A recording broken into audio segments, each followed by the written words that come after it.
बिंदुक की धर्म पत्नी चंचुला, बिंदुक प्रेत योनि में पड़ गया। बिंदुक प्रेत योनि में पड़ने के बाद भटकता रहा चंचुला। कभी भगवान शंकर को नहीं मानती थी, कभी शिवालय नहीं गई, कभी शंकर का मंदिर नहीं गई, कभी शंकर की स्तुति नहीं करी, कभी शंकर भगवान को एक लोटा जल नहीं चढ़ाया, कभी उसने शंकर की आराधना नहीं करी, कभी शिव के धाम चंचुला देवी नहीं गई। पर गांव के लोग बैलगाड़ी तैयार कर कर गांव के लोग काशी जा रहे थे। चंचुला के मन में आया मेरे पति को मुक्ति नहीं मिली क्योंकि वो पानी में डूबकर मर गया। पानी में मरा हुआ, सर्प के डसे से मरा हुआ और स्त्री के हाथ से मरा हुआ मुक्त नहीं होता, मुक्त नहीं। चंचुला को लगा मेरे पति का मोक्ष नहीं हुआ, क्या करूं, क्या करा जाए। गांव के लोग जा रहे थे काशी। चंचुला ने सुन रखा था कि एक बार अगर काशी मुख से निकल जाता है, काशी काशी काशी काशी मुख से निकल जाता है तो हजारों अश्वमेध यज्ञ का फल प्राप्त होकर शंकर का धाम मिल जाता है। जब केवल काशी का नाम मुख से निकला तो अश्वमेध यज्ञ का फल प्राप्त हो गया। काशी का नाम मुख से निकला तो स्वयं भगवान शंकर का स्थान प्राप्त हो गया। तो क्यों ना मैं एक बार काशी चले जाऊं तो मेरे पति को मुक्ति मिल जाए। तो चंचुला देवी बैलगाड़ी में बैठकर सारे गांव वालों के साथ में के लिए जाने लगी। पर गांव वालों ने चंचुला देवी को गाड़ी में बिठाया नहीं क्योंकि ये कभी शिवालय नहीं जाती थी, कभी ये सत्संग नहीं करती थी, कभी ये भजन नहीं करती थी, कभी ये कीर्तन नहीं करती थी, कभी ये मंत्र जाप नहीं करती थी, कभी इसने शंकर भगवान को एक लोटा जल नहीं चढ़ाया था, कभी भी।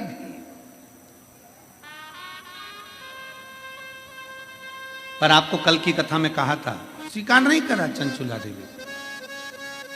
चंचुला ने विचार करा मैं कभी काशी तो गई नहीं हूं,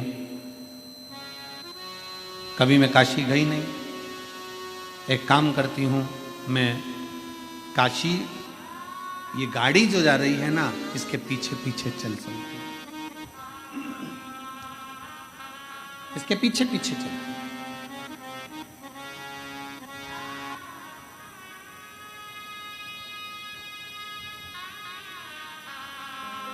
कौन है कोतवाल काशी के? जम के बोलो जरा। काल भैरव। जब ब्रह्मा जी का सिर काटने के लिए भगवान शंकर ने काल भैरव को प्रकट करा अपना अंश,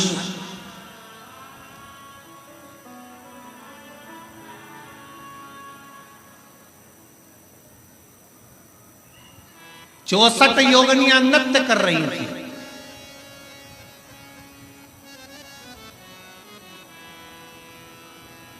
खप्पर भरने वाली मां कंकाली काली भी नृत्य कर रही थी। नृत्य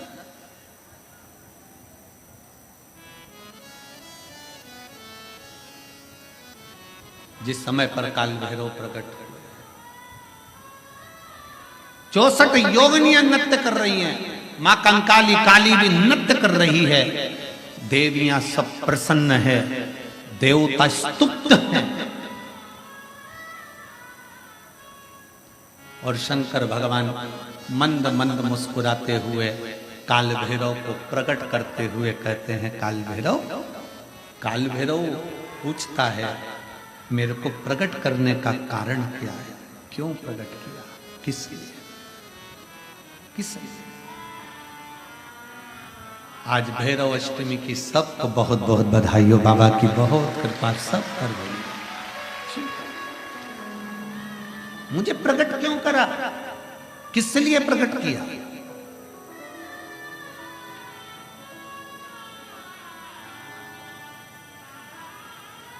काशी वाले कहते हैं कि काल भैरव काशी के कोतवाल हैं, पर शिव महापुराण की कथा कहती है कि काल भैरव केवल काशी के कोतवाल नहीं, काल भैरव पूरी भारत की भूमि, पूरे विश्व के कोतवाल है। पूरे विश्व के मृत्यु लोक में जो जन्म लेता है, शास्त्र कहता है, हमारे शास्त्र वर्णन करते हैं, ब्रह्मा ब्रह्म लोक में विराजमान है, भगवान विष्णु वैकुंठ लोक में विराजमान है, भगवान शंकर मृत्यु लोक में विराजमान है। भगवान शंकर अपने नेत्र बंद कर कर बैठे रहते हैं। माँ सती ने, माता पार्वती ने शंकर भगवान से पूछा था, इस काले भैरव को क्या केवल ब्रह्मा जी को मारने के लिए, ब्रह्मा जी का सिर काटने के लिए प्रकट करा आपने? क्या इस काल भैरव को केवल अंधकासुर के वध के लिए प्रकट करा तुमने? क्या इस काल भैरव को केवल दुष्टों के संहार के लिए प्रकट करा आपने? शंकर भगवान कहते हैं, नहीं पार्वती, ब्रह्मा का सिर तो मैं भी काट सकता था, अंधकासुर को तो मैं भी मार सकता था, पर काल भैरव को मैंने इन दुष्टों के संहार के लिए प्रकट नहीं करा है। पार्वती, जब मैं नेत्र बंद कर कर बैठूंगा तब साधना में लीन रहूंगा। मृत्यु लोक से कोई अपने प्राणों को त्याग कर जब जाएगा तो मेरा काल भैरव उसकी हाजिरी बजाता हुआ आगे आगे चलकर बताएगा कि इसने शिव को एक लोटा जल चढ़ाया। मेरा काल भैरव ये बताएगा कि शंकर को एक लोटा जल चढ़ाया, इसकी साक्षी है।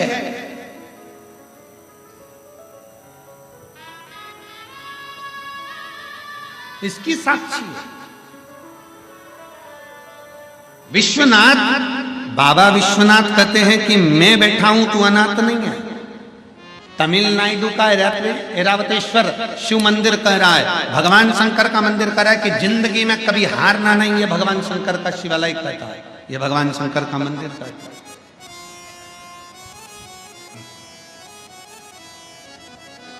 तमिलनाडु के कुंभकोंडम में 3 किलोमीटर की दूरी पर ऐरावतेश्वर महादेव का एक मंदिर है। वो हमको जीतना सिखाता है, जीतना, हारना नहीं। एक पत्र है, रिश्ता तेरा मेरा सबसे प्यारा, रिश्ता तेरा मेरा सबसे प्यारा, तू मेरा बाबा, मैं हूँ तेरा लाला, मैं हूँ तेरा लाला। भगवान शंकर का एक शिवलिंग, जैसे भगवान शंकर विश्वनाथ बाबा कहते हैं कि मैं भरण पोषण करने के लिए बैठा हूं, उसी तरह तमिलनाडु का ये भगवान शंकर का ऐरावतेश्वर महादेव का शिवलिंग भगवान शंकर का मंदिर कहता है कि जिंदगी में जिसको मैं पृथ्वी पर जन्म देता हूं उसको कभी हारने नहीं देता हूं, बस वो हिम्मत और विश्वास पर बल रखे, भरोसा पर।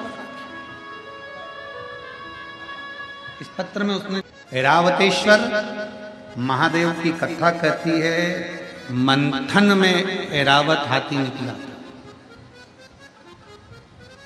मंथन में ऐरावत हाथी निकला, और ऐरावत हाथी जब मंथन में निकला, निकलने के बाद उस हाथी को इंद्र को प्रदान कर दिया।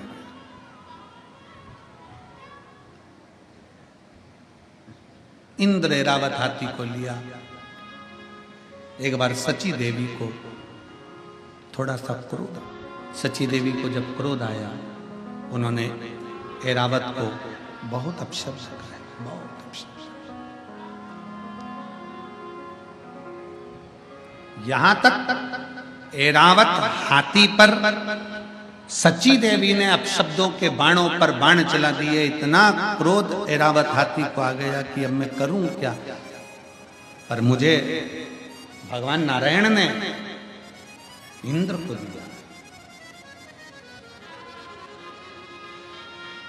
इंद्र को प्रदान किया।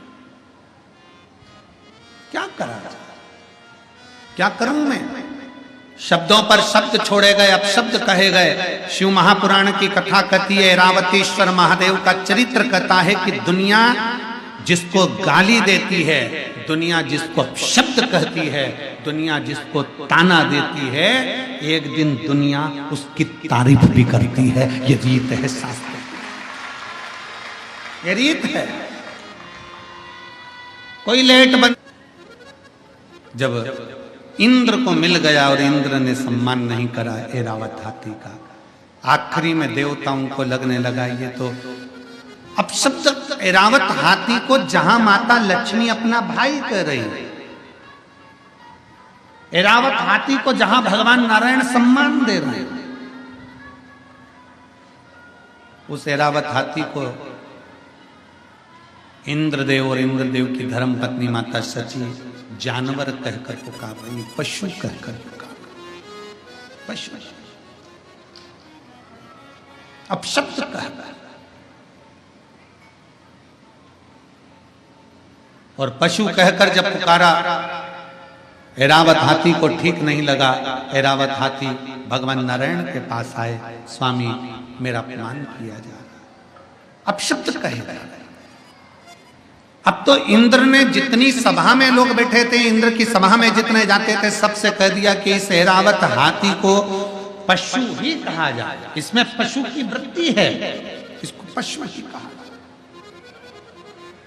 सब पशु कहने लगे, भयंकर बाबा आपका स्वरूप इन नेत्रों से देख ही नहीं सकता कोई साधारण व्यक्ति।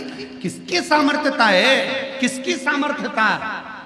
भगवान राम जी ने जब रामेश्वर धाम की स्थापना करी, भगवान कृष्ण ने जब शिवलिंग की स्थापना करी, भगवान राम जब रामेश्वर धाम की स्थापना करते हैं, स्थापना करते समय जब शिवलिंग का निर्माण करते हैं, निर्माण करते करते तुरंत उसी समय पर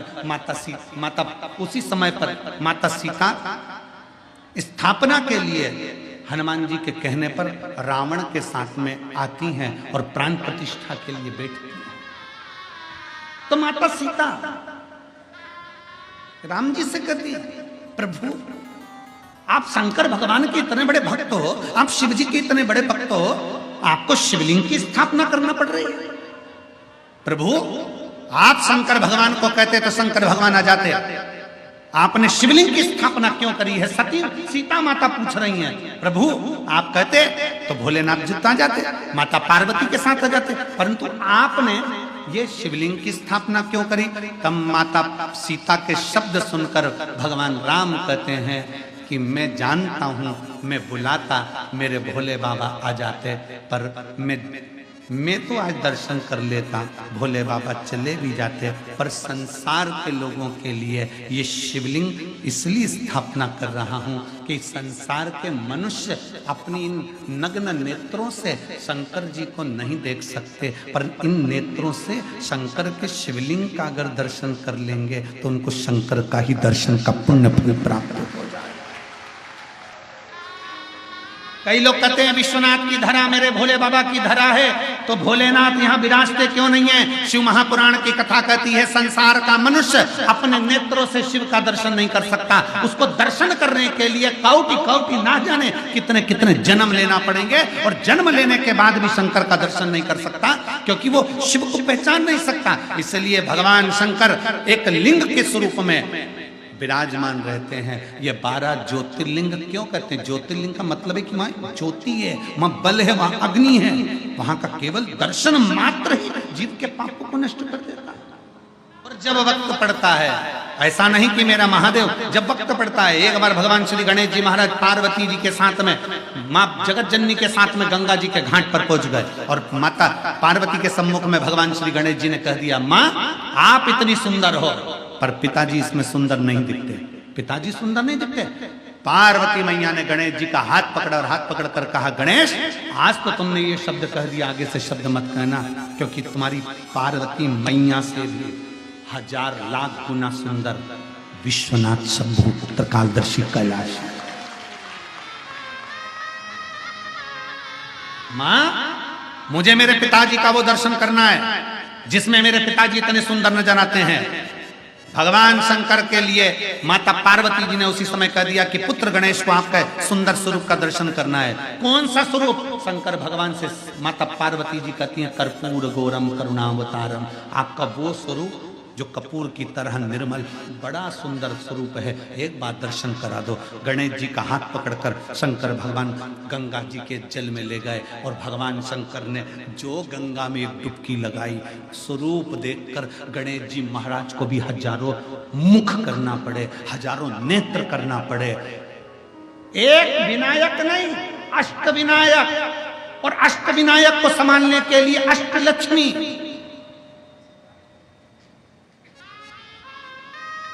और केवल अष्टलक्ष्मी नहीं, अष्ट सिद्धि, नवनिधि, सब कुछ एकत्रित हो गए। तो भी शंकर के स्वरूप को देखकर श्री गणेश जी महाराज स्तुत हो गए। हाथ जोड़कर अपने पिताजी से कहा, मुझे ये स्वरूप अब मत दिखाओ, आपसे हाथ जोड़ता हूं, आप मेरी मैया से ज्यादा सुंदर हो, अब मुझे नहीं दर्शन करना, आपको प्रणाम करता हूं। अब ऐरावतेश्वर महादेव की कथा कर रही है। ऐरावत हाथी हार गया, अंत में विचार करा, भगवान नारायण के पास पहुंचा, प्रभु मुझे अपशब्द कहे जा रहे हैं, मुझे ताने दिए जा रहे हैं, मुझे गाली दी जा रही है, मुझे आड़ा टेढ़ा कहा जा रहा है, क्यों डरता है, क्यों चिंता करता है, क्या चिंता करता है, क्यों सोच। अब सौंप दिया इस जीवन का सब भार तुम्हारे हाथों में, हे जीत तुम्हारे हाथों में, हे हार तुम्हारे हाथों में। भगवान नारायण ने कहा, ऐरावत हाथी से बस इतना याद रख, तू भजन कर, मना नहीं, स्मरण कर, कोई ताना दे, गाली दे, अपशब्द कहे, कहने दे, पर अपने भीतर अहम मत आने दे।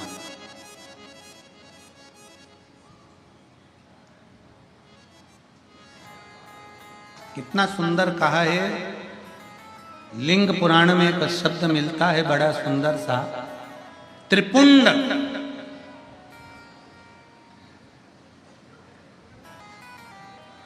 किसके लिए जो महापुराण वर्णन करती है, जब हम भगवान शंकर को त्रिपुंड लगाते हैं, जब हम शिव को त्रिपुंड का एक छोटा सा चंदन, लाल चंदन, पीला चंदन, भस्म आदि कोई भी चंदन हम शंकर को त्रिपुंड लगाते हैं, वो शंकर भगवान के श्रृंगार के लिए नहीं, हम शंकर को जब त्रिपुंड लगाते हैं तो हम अपने लिए, आत्म कल्याण के लिए, हमें इस संसार सागर से मुक्त होने के लिए, स्वयं की रक्षा के लिए शिव के लिंग पर त्रिपुंड, शिवलिंग पर त्रिपुंड लगाया, स्वतः के लिए।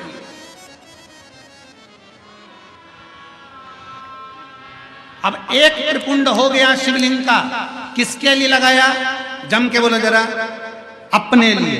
अब दूसरा त्रिपुंड भगवान शंकर को त्रिपुंड लगाया स्वतः के लिए।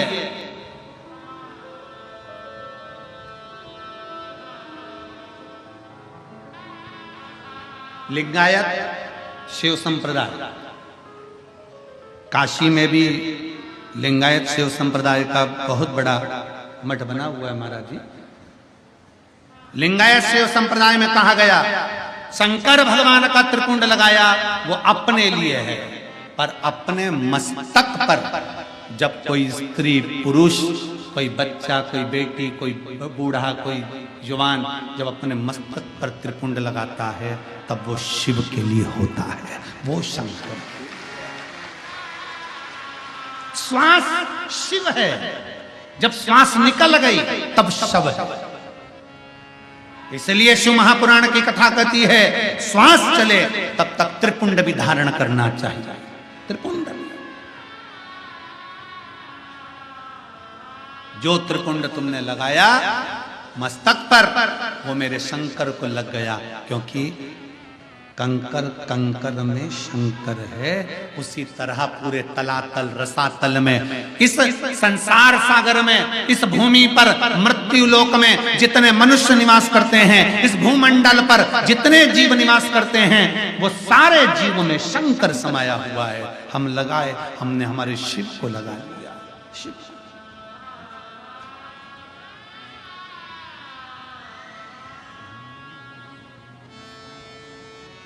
शूलधारी है, त्रिपुंडधारी है, शूलधारी।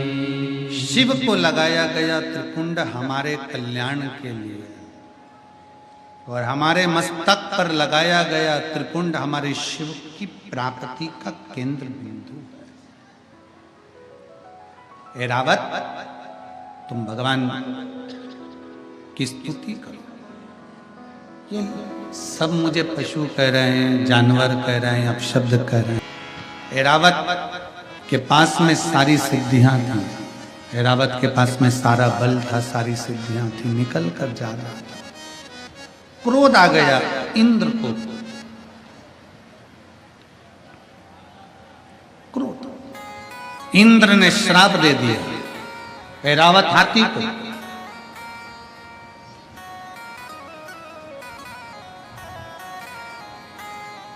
ऐरावत, तेरे पास में जितना वैभव है, तेरे पास में जितनी सिद्धियां हैं, सारी सिद्धियां और वैभव तेरा समाप्त हो जाए, तू मृत्यु लोक में चला जा।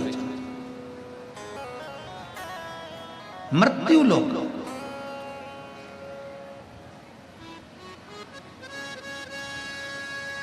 ऐरावत मृत्यु लोक में आया, सारी सिद्धियों के भी। ब्रह्मलोक ब्रह्मा जी का, वैकुंठ लोक भगवान विष्णु का, मृत्यु लोक किसका है? जम के बोलो जरा। मेरे देव अधिदेव महादेव। अब उसमें क्या सोचना ना, सुंदर एक चरित्र आता है कि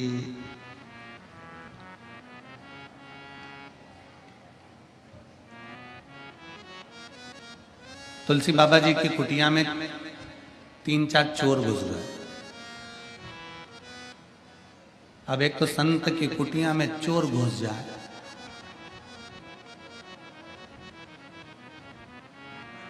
तो ईमानदारी से बोलना, चोर चोर रह पाएगा? आधा घंटा भी अगर किसी सच्चे संत का, सदगुरु का सानिध्य किसी दुनिया के अच्छे अच्छे चोटे को भी मिल जाए ना, तो वो संत अपने रंग में रंगी देकर संत ही बना देता है। सच्चा संत, सच्चा साधु, सच्चा तपस्वी, साधक, उपासक अपने रंग में रंग देता है। जैसे कल आपको कथा में कहा था कि हमारी वो जहाँ ठहरे माँ जीजी बोली कि हम फोटो खींचते हैं, कोई कैमरे से खींचे, कोई मोबाइल से खींचे, तुम क्या खींचते? हमने कहा शिव पुराण से तुम्हें खींच लेते हैं। खींच तो रहे ना, शिव तत्व को जा।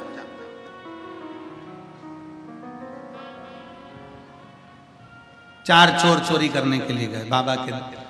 अब चोरी का धन उनके पास में बहुत सारा था, उनको चोरी तो करना नहीं थी। सरयू जी में पानी बहुत सारा था, अब करे तो करे क्या? उन्होंने कहा, तुलसी बाबा के पास में पहुंचे और उनसे कहा, तुम नदी के तट पर रहते हो, तुम्हें तैरना आता होगा। तुलसी बाबा बोले, नहीं मुझे तैरना नहीं आता। तुम्हें तैरना नहीं आता? नहीं मुझे तैरना। तुम्हें तैरना नहीं आता, तुम नदी के तट पर रहते हो।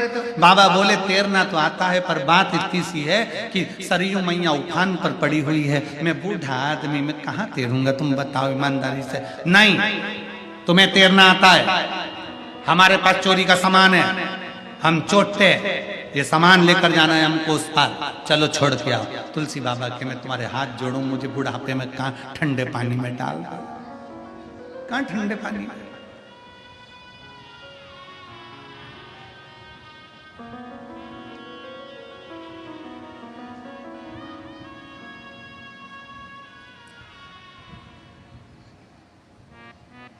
तुलसी बाबा ने कहा, मैं नहीं जाऊंगा, एक काम करता हूं, मैं एक पत्र लिखकर तुमको दे देता हूं, सबसे आगे जो रहेगा ना वो पत्र को हाथ में पकड़ लेना और तुम पार उतर जाओगे, सब एक दूसरे को पकड़ लेना, ठीक है? लिख दो पत्र।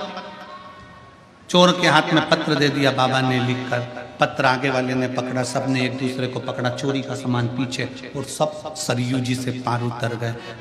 दूसरा चोर बोला, रे आखिर ये बुढ़े बाबा ने पत्र में ऐसा लिखा क्या था कि ना हाथ हिलाया ना पांव हिलाया और अपन सरयू जी के पार उतर गए? जरा पढ़ तो जरा। जो पत्र खोला तो पत्र में लिखा था राम। क्या लिखा था? पत्र में लिखा था राम। चोरों ने विचार करा, बूढ़े ने अपन को बेवकूफ बना दिया। वापिस उनने पत्र पकड़ा, सबने हाथ पकड़े, वापिस तुलसी बाबा के पास पहुंच गए। ओ बाबा, ऐसा राम तो हम भी लिख लेते और हम भी पार हो जाते, इसमें कौन सा बड़ा बात है? तुलसी बाबा कहे, भैया तुम वापिस लौट कर आए हो, मैं तो यही चाहता हूं कि दुनिया का हर व्यक्ति दिल पे राम लिख ले और भवसागर से पार उतर जाए। दिल से अपने हृदय में, अपने चित्त वृत्ति में राम को रखो, पार उतर जाओगे। इसलिए बाबा कहे कि कलयुग केवल नाम सुमर सुमर नरे उतरे पार। आप भज लो, परमात्मा की भक्ति इतनी करो कि पार उतर जाओ। ऐरावत को लगा, श्राप दे दिया स्वयं इंद्र ने, तुम अपनी सत्ता से, अपने राजसी ठाट से, अपनी सिद्धियों से विहीन हो जाओ। ऐरावत भूमि पर आ गए, करूं क्या, मैं कहाँ जाऊं। ऐरावत रोता हुआ सबसे पहले कहाँ जाए, तो सीधे कैलाश पर पहुंच गया। शंकर भगवान मौन होकर बैठे थे। ऐरावत किससे बात करे, नंदी से मिल गया।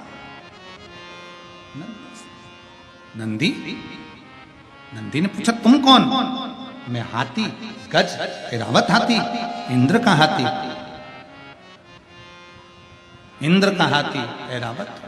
अच्छा, कैसे आना हुआ। मुझे श्राप लगा है, मैं यहाँ नीचे आ गया हूँ, पृथ्वी मेरी राज सत्ता सब विहीन हो गई, मेरी श्री चली गई, मेरी सिद्धियां चली गई।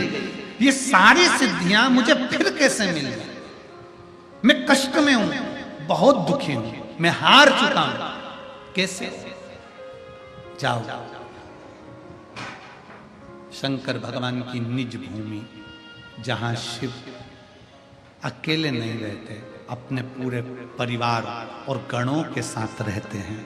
कैलाश पर शंकर भगवान माता पार्वती के साथ में हैं। कैलाश पर भगवान शंकर भगवान गणेश जी के साथ में हैं। कैलाश पर भगवान शंकर षडानंद कार्तिकेय के साथ हैं। कैलाश पर भगवान शंकर अपने गणों के साथ में हैं। पर भगवान नंदी जी कहते हैं भगवान शंकर की एक निज भूमि है काशी, जिस काशी में शंकर भगवान नेत्र बंद कर कर नहीं रहते, वहां तो अपने गणों के बीच अपने भक्तों के दुख हरने के लिए बैठे रहते हैं। तो वहां काशी मेरा बताया, काशी में भ्रमण करा। 7 कोस के गोवर्धन बाबा,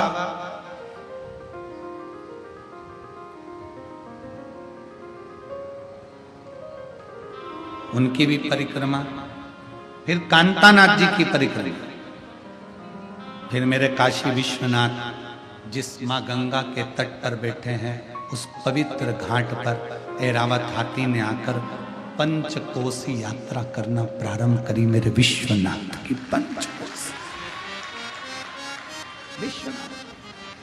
परिक्रमा करा ऐरावत। भगवान शंकर का कोई एक सिद्ध आनंदमय भक्त नंदी फिर प्राप्त हो गया। दौड़ता हुआ गया, नंदी से पूछा मैं कहाँ जाऊं। नंदी ने कहा तुझे कहीं जाने की जरूरत नहीं है, किसी एकांत में अपनी सूंड से रेत को तैयार कर कर एक शिवलिंग का निर्माण कर और उस पर केवल जल समर्पित कर, मेरा भोले बाबा तुझे दर्शन देने आएगा। उसी समय हाथी चला गया। ऐरावत हाथी तमिलनाडु की उस पवित्र भूमि पर पहुंच गया, जहां पर रेत से शिवलिंग बनाकर जल समर्पित करता। बाबा इतने प्रसन्न हो गए कि मेरे शंकर वहां प्रकट होकर कहते हैं ऐरावत मांग तुझे क्या चाहिए। ऐरावत कहता है मैं हार चुका हूं, हार चुका हूं, मैं नष्ट हो चुका हूं, मेरे पास कुछ नहीं है। शंकर भगवान ने कहा मुझ पर जल चढ़ाने वाला कभी नष्ट नहीं होता, कभी खाली नहीं होता, तो क्यों चिंता करता है ऐरावत। जा, वापिस सारी सिद्धियां तुझे प्राप्त होगी। अब तुझे पशु नहीं, कोई जानवर नहीं, स्वयं इंद्र भी तेरी पूजन करेगा, पांडव तेरी पूजन करेंगे, दुनिया के सारे संसार में जन्म लेने वाला मनुष्य तेरी पूजन करेगा। तुझे महालक्ष्मी अष्टमी के दिन ऐरावत हाथी तेरी पूजन देवता और नीचे पृथ्वी पर रहने वाला मनुष्य भी करेगा। ऐरावत हाथी की पूजन होने लगी। हाथी ने हाथ जोड़कर निवेदन करा आपकी कृपा मुझ पर हुई है, आप यहीं पर विराजमान हो जाओ। शंकर भगवान कहते हैं ऐरावत तेरे द्वारा बनाए गए इस शिवलिंग में मैं निज निवास करूंगा, निज निवास करूंगा। और तूने जो गर्जना करी अपनी सूंड से, इस मंदिर की झनकार तेरी सूंड से रहे। इसलिए ऐरावतेश्वर महादेव मंदिर में 7 सीढ़ियां हैं महाराज जी। 7 सीढ़ियों पे अपन जब चलते हैं तो उन सीढ़ियों में जैसे संगीत के स्वर बजते हैं वैसे सीढ़ियों में स्वर बजते हैं। आज भी कोई भी चले जाए आ जाए, आप उसमें से उतरेंगे, संगीत के 7 स्वर अलग अलग निकलेंगे। ऐरावतेश्वर शिव उसमें, शंकर भगवान कहते हैं हारो नहीं, हारना नहीं। एक पत्र है देखिए। और जितने लोग टीवी पर कथा सुन रहे हैं, जितने लोग पंडाल में कथा सुन रहे हैं, जरा सावधानी से सुने। कल की कथा 2 बजे से 5 बजे तक चालू होगी, 3 दिन 2 से 5 चलेगी।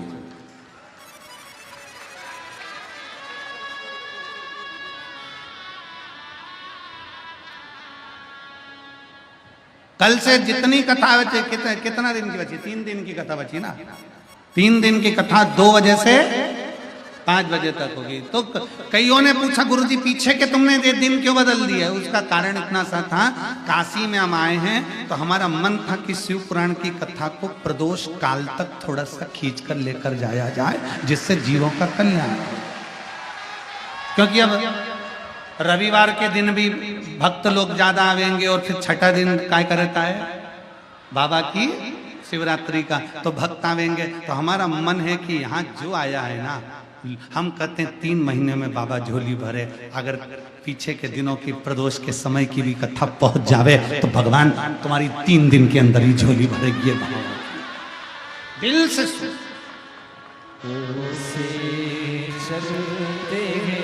बस उसके आश्रित होकर चलना है। ऐरावतेश्वर महादेव की कथा कहती है, अरे ऐरावत हारना नहीं। शिव कहते हैं जिस पवित्र स्थान का दर्शन करे, ऐरावतेश्वर महादेव का दर्शन करे, उसको कभी हार ना मिले, कभी विजय जीत दे। महापुराण की कथा कहती आगे, भगवान शंकर माता पार्वती जी के साथ में मंगल विवाह